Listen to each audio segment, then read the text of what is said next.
दुब्बक assembly हल्के के ज़िमनी चुनाव में कांग्रेस के उम्मीदवार सी श्रीनिवास रेड्डी के दस्तबरदार हो जाने की अफवाह के बाद आज पूरे हल्के में उलझन पाई गई। ऐसे वक्त जबकि रायदही शुरू होने वाली थी, किसी ने ये बात फैला दी कि श्रीनिवास रेड्डी उम्मीदवारी से दस्तबरदार हो चुके हैं।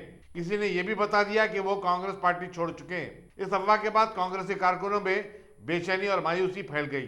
सदर तेलंगाना प्रदेश कांग्रेस कमेटी उत्तम कुमार रेड्डी एमपी ने इन अफवाहों की तरदीद कर दी। उन्होंने इस अफवाह के पीछे रियासती वजीर टी हरीश राव और बीजेपी उम्मीदवार रघुवंदर राव के कारफरमा होने का इल्जाम आयद किया। उत्तम कुमार रेड्डी ने इस सिलसिले में चीफ इलेक्शन ऑफिसर और डायरेक्टर जनरल पुलिस से मुलाकात करके एक शिकायत भी दर्ज करवाई।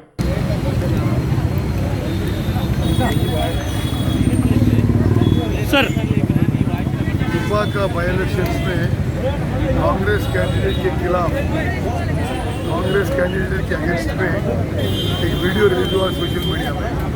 वो पूरा कांग्रेस कैंडिडेट को डैमेज करे जैसा है, गलत झूठ बात है। उसको हमने डीजीपी को कंप्लेंट देके उस पर क्रिमिनल केस रजिस्टर करके अरेस्ट करने के लिए बोला है।